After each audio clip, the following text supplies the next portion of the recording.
Bonjour, j'espère que vous allez très bien.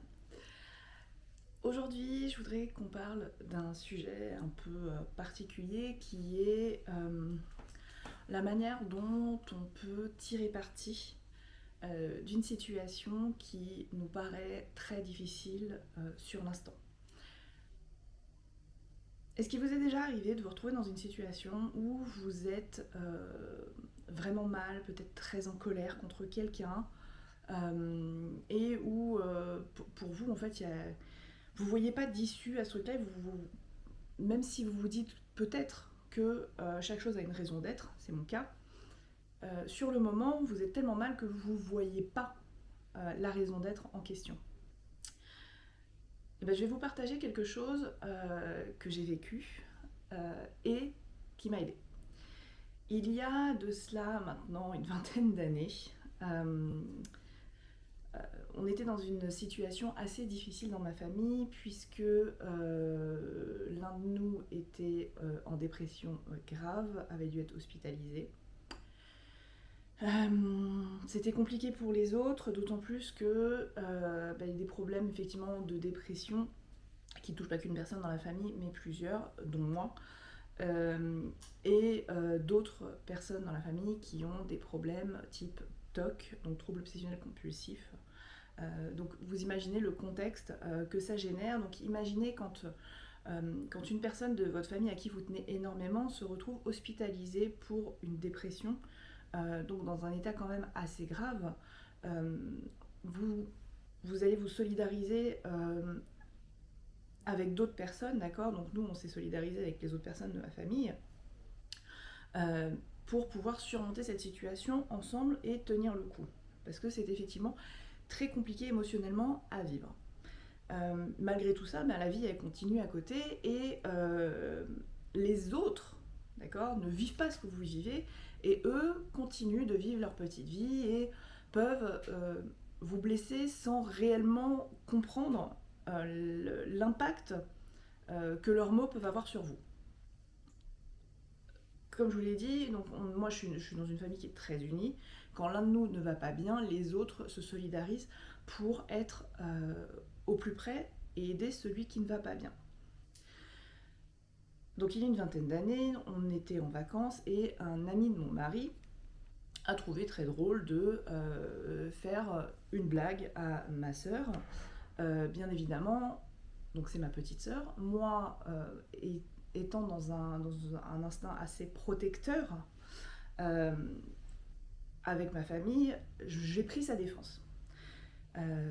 Mais à cette époque-là, j'avais une relation avec mes émotions qui était extrêmement différente et je supportais pas en fait qu'on nous attaque. Ça c'est une partie. L'autre partie c'était que, et dites-moi si vous êtes dans ce cas-là aussi, j'avais beaucoup de mal à accepter qu'on ne m'apprécie pas. Euh, et s'attaquer à moi ou s'attaquer à ma famille, c'était exactement la même chose. Et il se trouve que j'ai essayé de dialoguer avec cette personne qui avait fait une blague à ma sœur qui l'avait blessée. Et cette personne n'avait pas voulu entendre raison à ce moment-là. J'avais essayé de lui expliquer qu'on avait certaines difficultés. Bref, je vous passe tout le détail. Et donc cette personne avait sorti une phrase qui m'avait énormément blessée, qui était: de toute façon, vous êtes une famille de faibles. Je vous laisse imaginer l'impact qu'une phrase comme ça peut avoir quand vous êtes déjà dans une situation où vous avez dû sortir une force colossale pour ne serait-ce que pouvoir mettre un pied devant l'autre, euh, donc pour pouvoir tenir le cap déjà vous, et en plus pour pouvoir aider et soutenir les autres membres de votre famille qui ont besoin de vous à ce moment-là. C'est très compliqué. Donc c'était vraiment la phrase de trop. Donc bien évidemment, euh, je me suis sentie extrêmement en colère contre cette personne parce que j'essaie de lui expliquer gentiment les choses. Je peux comprendre qu'on fasse une blague, mais quand la personne en face nous dit bah, écoute, ta blague, je comprends, mais c'est pas le moment en fait, il y a ça, il y a ça, il y a ça, et que la personne vous balance, de toute façon vous êtes des faibles, je vous avoue que ça avait eu beaucoup de mal à passer. À ce moment-là, mes valeurs ont été complètement bafouées. Il avait largement dépassé les limites et je ne l'ai pas supporté. Mais à côté de ça, ça a eu un effet positif de suite et un effet positif long terme. Un effet positif court terme, pourquoi ? Parce que en fait cette rage, cette colère que ça m'a donné énormément d'énergie et le seul moyen que j'ai trouvé en fait pour dépasser cette colère, c'était le sport.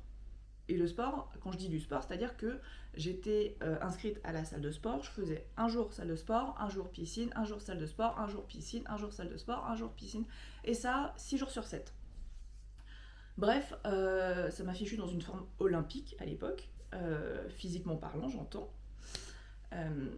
Et psychologiquement, et bah, comme quand on fait du sport, on sécrète quand même des hormones qui nous permettent de nous sentir mieux, bah, ça m'a permis de me sentir mieux aussi dans la situation dans laquelle on était et de prendre un peu de recul, de ne pas moi-même finalement m'enfoncer dans la dépression à ce moment-là.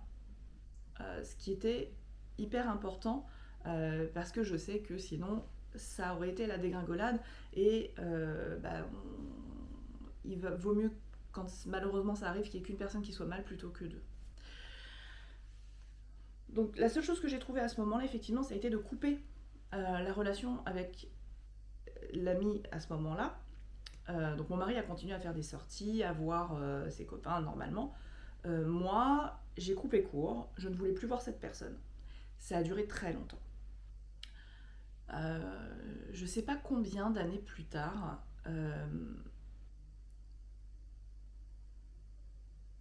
cette personne est revenue vers moi parce qu'elle s'est retrouvée dans une situation extrêmement difficile également dans sa famille. Son papa n'allait pas bien du tout. Et il est revenu vers moi en me disant que il comprenait mieux. Voilà, donc on s'est expliqué. Et moi, à partir de ce moment-là, j'ai passé l'éponge. Avec le recul, je pense que c'est pas tellement de la colère que j'aurais maintenant parce que j'ai une relation avec mes émotions qui est totalement différente. J'ai beaucoup travaillé là-dessus. J'ai une relation qui est totalement différente avec mes émotions et du coup avec mon rapport aux autres. Avec le recul, maintenant, je pense que j'aurais surtout de la peine pour une personne qui agirait comme ça. Donc bien évidemment, c'est passé, on en a discuté il y a quelques semaines maintenant. Il y a quelques semaines, il est venu me demander si je lui en voulais toujours. Pour moi, à partir du moment où il m'avait contacté, il a pris contact avec moi pour m'expliquer la situation de son côté et se rendre compte reconnaître que finalement oui c'était difficile, j'ai passé l'éponge. Mais lui pendant ce temps-là en fait, donc je sais pas, c'était peut-être 7 ans après, je suis pas sûre, c'était peut-être 7 ans après la dispute, donc on a quand même passé 7 ans à ne pas se parler. Et il se trouve que lui en fait pensait que je lui en voulais toujours après 20 ans. Alors que pas du tout en fait. Donc c'est dommage, comme quoi c'est vraiment important quand vous vous fâchez avec quelqu'un de discuter avec cette personne parce que peut-être que vous pensez des choses qui sont fausses et que vous vous faites euh, alors l'expression ne vient plus, mais bref, que vous vous inquiétez pour quelque chose qui n'existe même plus en fait.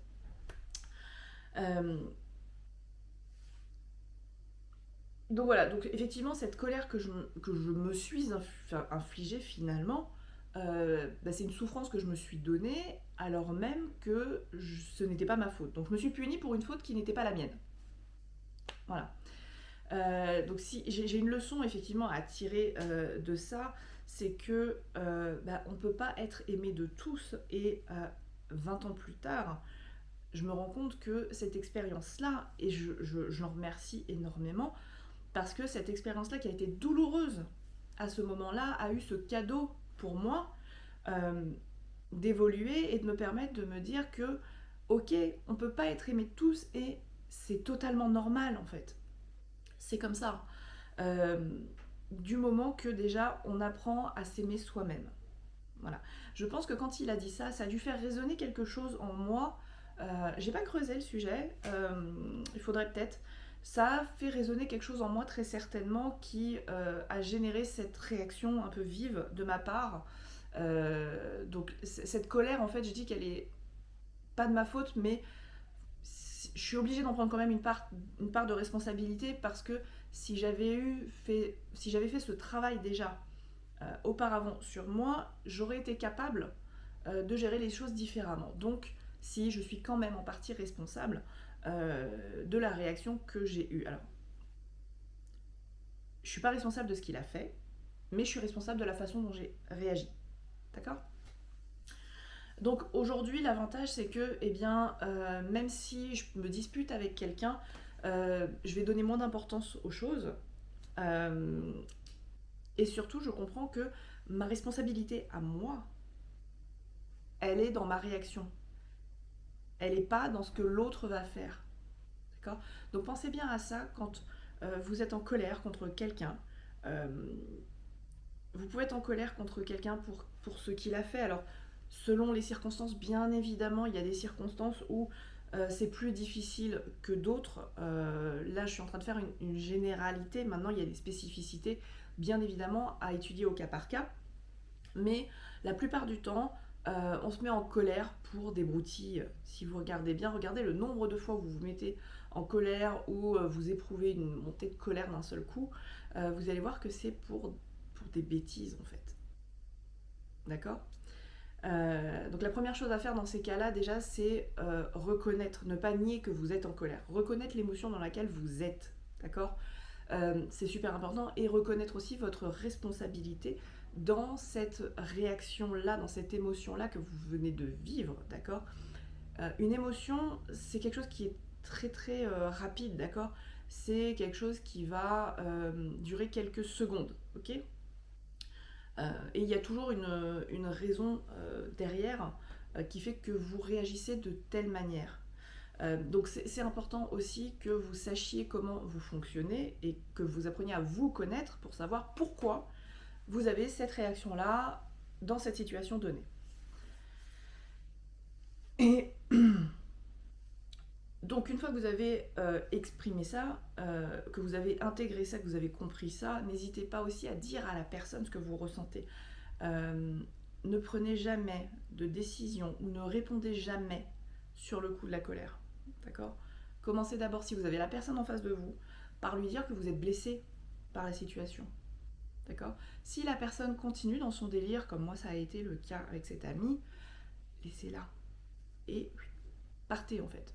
Extrayez-vous de cette situation qui est toxique pour vous à ce moment donné parce qu'elle ne vous apporte rien. Ok? Si jamais la personne vous énerve et que vous êtes à distance, par téléphone, par message, si c'est par message, ne répondez pas tout de suite. Une réponse qui est faite sur le coup d'une émotion sera rarement adaptée. D'accord? Si vous êtes au téléphone avec la personne, faites comme si la personne était en face de vous, ou alors dites-lui simplement qu'elle vous a blessé et coupez la conversation si la personne ne comprend pas. Coupez la conversation et dites que vous